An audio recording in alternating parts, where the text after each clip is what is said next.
ನಮಸ್ಕಾರ ಸ್ನೇಹಿತರೆ, Padmashri life style YouTube ಚಾನಲ್ಗೆ ಸ್ವಾಗತ. ಸ್ನೇಹಿತರೆ, ಪ್ರತಿನಿತ್ಯ ಪ್ರತಿಯೊಬ್ಬರ ಮನೆಯಲ್ಲಿ ನಾವು ದೀಪಗಳನ್ನು ಆರಾಧನೆ ಮಾಡ್ತೀವಿ. ದೀಪವನ್ನು ಸಹ ದೇವರ ಸ್ವರೂಪ ಅಂತ ನಾವು ಪೂಜಿಸ್ತೀವಿ. ಆದರೆ ಆ ದೀಪಗಳ ಬಗ್ಗೆ ಕೆಲವೊಂದು ಮಾಹಿತಿಗಳು ನಮಗೆ ಎಲ್ಲರಿಗೂ ತಿಳಿದಿರೋದಿಲ್ಲ. ಅಂತಹ ಮಾಹಿತಿಗಳನ್ನು ಈ ವಿಡಿಯೋ ಮೂಲಕ ತಿಳ್ಕೊಳ್ಳೋಣ.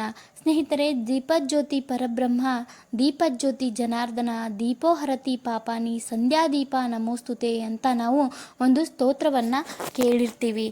ಈ ಸ್ತೋತ್ರದ ಅರ್ಥ ಏನಂದರೆ, ಪರಬ್ರಹ್ಮ ಜನಾರ್ದನ ಸ್ವರೂಪವಾದ ದೀಪವು ಪಾಪನಾಶಿನಿಯೂ ಆಗಿದೆ ಎಂಬುದನ್ನು ಈ ಶ್ಲೋಕ ನಮಗೆ ವಿವರಣೆ ನೀಡುತ್ತೆ. ಇನ್ನು ದೀಪಮೂಲೆ ಸ್ಥಿತೋ ಬ್ರಹ್ಮ, ದೀಪಮಧ್ಯೆ ಜನಾರ್ದನಃ, ದೀಪಾಗ್ರೆ ಶಂಕರಃ ಪ್ರೋಕ್ತಂ ಸಂಧ್ಯಾದೀಪ ನಮೋಸ್ತುತೆ. ಅಂದರೆ ದೀಪದಲ್ಲಿಯೇ ಬ್ರಹ್ಮ, ವಿಷ್ಣು, ಮಹೇಶ್ವರರು ಇರುತ್ತಾರೆ ಅಂತ ಆಯ್ತಲ್ವಾ. ಹಾಗಾದರೆ ದೀಪ ಅಂದರೆ ದೀಪಸ್ತಂಭ, ಅದರೊಳಗೆ ಎಣ್ಣೆ ಮತ್ತು ಬತ್ತಿ ಇದ್ದರೆ ದೀಪ ಬೆಳಗಿಸಿ ಬಿಡ್ಬೋದು ಎಂಬುದು ಎಲ್ಲರ ತಿಳಿದ ಮಾಹಿತಿ. ಆದರೆ ಬೆಳಗುವ ದೀಪಗಳು ಬೀರುವ ಪರಿಣಾಮಗಳು ಕೂಡ ಬೇರೆ ಬೇರೆ ತೆರನಾಗಿರುತ್ತೆ ಅಂತ ಯಾರಿಗೂ ಸಹ ಗೊತ್ತಿರೋದಿಲ್ಲ. ಹಾಗಾಗಿ ಎಷ್ಟೋ ಸಲ ನಾವು ಒಳ್ಳೆಯ ಉದ್ದೇಶ ಇಟ್ಕೊಂಡು, ಶುಭ ಫಲಗಳ ಅಪೇಕ್ಷೆ ಇಟ್ಕೊಂಡು ಬೆಳಗಿಸಿದ ದೀಪವೂ ಸಹ ನಮಗೆ ವ್ಯತಿರಿಕ್ತ ಪರಿಣಾಮಗಳನ್ನು ಬೀರುತ್ತೆ. ಹಾಗಾಗಿ ಯಾವ ದೀಪಗಳನ್ನು ಪ್ರತಿನಿತ್ಯ ದೇವರ ಪೂಜೆಗಳಲ್ಲಿ ನಾವು ಬೆಳಗಬೇಕು ಮತ್ತು ಯಾವ ದೀಪಗಳ ಒಂದು ಶುಭ ಫಲಗಳೇನು ಅಂತ ನಾವು ಈಗ ಒಂದೊಂದೇ ವಿಡಿಯೋಗಳ ಮೂಲಕ ತಿಳಿದುಕೊಳ್ಳೋಣ. ಹಾಗಾಗಿ ಇವತ್ತಿನ ವಿಡಿಯೋದಲ್ಲಿ ದೀಪಗಳ ಬಗ್ಗೆ ಕೆಲವೊಂದಿಷ್ಟು ಮಾಹಿತಿಗಳನ್ನು ತಿಳ್ಕೊಳ್ಳೋಣ. ಅದರಲ್ಲಿ ದೇವರ ಪೂಜೆಯಲ್ಲಿ ಶ್ರೇಷ್ಠವಾದ ದೀಪ ಅಂದರೆ ಅದು ಬೆಳ್ಳಿ ಲೋಹದ ದೀಪ ಅಂತ ಹೇಳ್ಬೋದು. ನಾವು ಸಾಂಕೇತಿಕವಾಗಿ ಬೆಳ್ಳಿಯು ಚಂದ್ರನ ಕಾರಕ ಲೋಹ ಅಂತ ತಿಳ್ಕೊಂಡಿರ್ತೀವಿ. ಆದರೆ ವೈದಿಕವಾಗಿ ನಾವು ನೋಡೋದಾದರೆ ಬೆಳ್ಳಿ ಗುರುಗ್ರಹದ ಒಂದು ಲೋಹ ಆಗಿದೆ.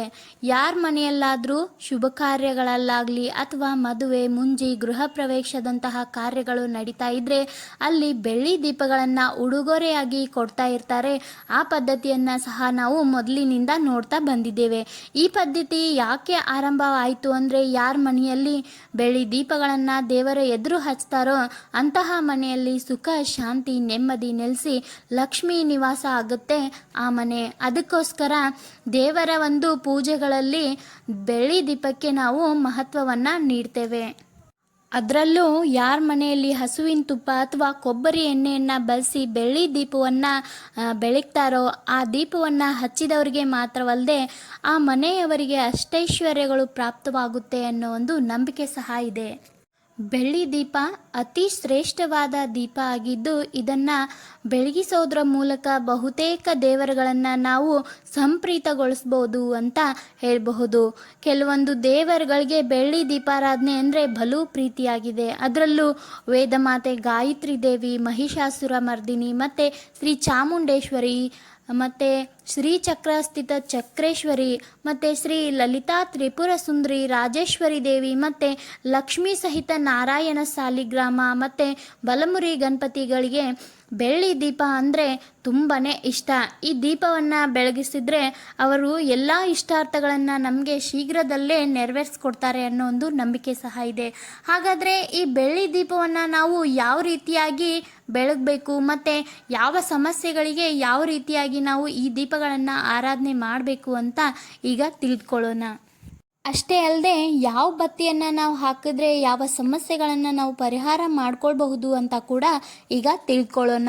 ಸ್ನೇಹಿತರೆ, ಮೊದಲೇದಾಗಿ ತುಪ್ಪವನ್ನು ಬಳಸಿ ಬಿಳಿ ಎಕ್ಕದ ಗಿಡದ ನಾರಿನಿಂದ ಅಥವಾ ತಾವರೆ ಹೂವಿನ ಒಂದು ಕಾಂಡದಿಂದ ಅದರಿಂದ ನಾರು ಇರುತ್ತಲ್ಲ ಆ ಬತ್ತಿಯನ್ನು ಮಾಡಿ ಬೆಳ್ಳಿ ದೀಪವನ್ನು ಶುಕ್ರವಾರದ ಸಂಜೆ ಯಾರ ಮನೆಯಲ್ಲಿ ಬೆಳಗ್ತಾರೋ ಅವ್ರ ಮನೆಯಲ್ಲಿ ಯಾವುದೇ ಒಂದು ದಾರಿದ್ರ್ಯ ಅನ್ನೋದು ನಿಲ್ಲೋದಿಲ್ಲ. ಆ ದಾರಿದ್ರ್ಯ ಎಲ್ಲ ನಿವಾರಣೆಯಾಗಿ ಸಾಲಬಾಧೆ ಕೂಡ ಇದರಿಂದ ನಿವಾರಣೆ ಆಗುತ್ತೆ ಅಂತ ಹೇಳಬಹುದು.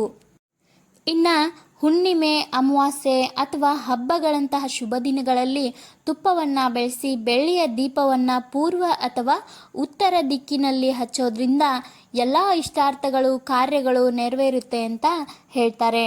ಇನ್ನು ಬೆಳ್ಳಿ ದೀಪದಲ್ಲಿ ತುಪ್ಪವನ್ನು ಹಾಕಿ ಗಣಪತಿ ದೇವರಿಗೆ ಅಂದರೆ ನಾವು ಗಣೇಶನಿಗೆ 21 ದಿನಗಳ ಕಾಲ ನಿರಂತರವಾಗಿ ಬೆಳ್ಳಿ ದೀಪದಲ್ಲಿ ತುಪ್ಪವನ್ನು ಹಾಕಿ ಹಚ್ಚಿದ್ರೆ ಆರೋಗ್ಯ ವೃದ್ಧಿ, ಉದ್ಯೋಗ ಪ್ರಾಪ್ತಿ ಮತ್ತು ಆರ್ಥಿಕ ಸ್ಥಿತಿಯಲ್ಲಿ ಸುಧಾರಣೆ ಸಹ ಕಂಡುಕೊಳ್ಬಹುದು.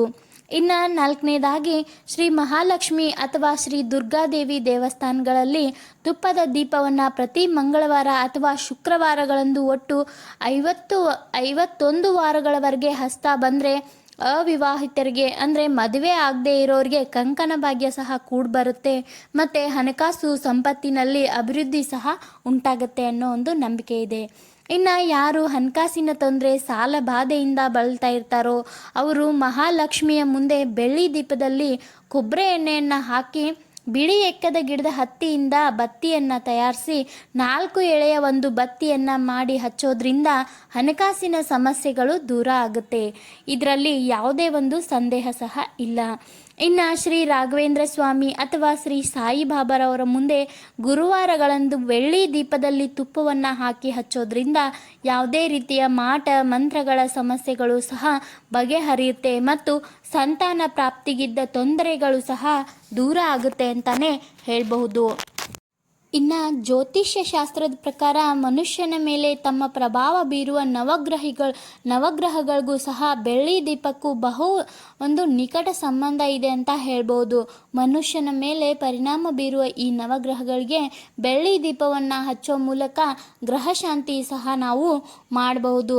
ಆದರೆ ಯಾವ ಒಂದು ಗ್ರಹಗಳಿಗೆ ನಾವು ಯಾವ ರೀತಿಯಾಗಿ ದೀಪವನ್ನು ಹಚ್ಚಬೇಕು ಅಂತ ಮುಂದಿನ ಒಂದೊಂದು ವಿಡಿಯೋಗಳಲ್ಲಿ ನಾವು ತಿಳಿದುಕೊಳ್ಳೋಣ. ಒಂದೇ ವಿಡಿಯೋದಲ್ಲಿ ಎಲ್ಲವನ್ನು ತಿಳಿದುಕೊಳ್ಳಲು ಸಾಧ್ಯ ಇಲ್ಲ. ಅದಕ್ಕೋಸ್ಕರ ಮುಂದಿನ ವಿಡಿಯೋಗಳಲ್ಲಿ ಇನ್ನಷ್ಟು ಮಾಹಿತಿಗಳನ್ನು ನಾನು ನೀಡ್ತೇನೆ. ಸ್ನೇಹಿತರೆ, ಈ ಒಂದು ವಿಡಿಯೋ ಪ್ರತಿಯೊಬ್ಬರಿಗೂ ಹೆಲ್ಪ್ ಆಗಿದ್ದರೆ, ಇಷ್ಟ ಆಗಿದ್ದರೆ ವಿಡಿಯೋನ ಲೈಕ್ ಮಾಡಿ. ಇನ್ನು ಯಾರು ಚಾನಲ್ಗೆ ಸಬ್ಸ್ಕ್ರೈಬ್ ಆಗಿಲ್ವೋ ದಯವಿಟ್ಟು ಸಬ್ಸ್ಕ್ರೈಬ್ ಮಾಡಿಕೊಂಡು ಪಕ್ಕದಲ್ಲಿರೋ ಬೆಲ್ ಐಕನನ್ನು ಕ್ಲಿಕ್ ಮಾಡಿದ್ರೆ ನಮ್ಮ ಎಲ್ಲ ವಿಡಿಯೋದ ನೋಟಿಫಿಕೇಷನ್ಗಳು ನಿಮಗೆ ಬರುತ್ತೆ. ಸೊ ಎಲ್ಲರಿಗೂ ಇಷ್ಟ ಆಗುವಂತಹ ಮಾಹಿತಿಗಳೊಂದಿಗೆ ಮತ್ತೆ ಸಿಗ್ತೀನಿ. ಹೋಗಿ ಬರ್ತೀನಿ. ಬಾಯ್.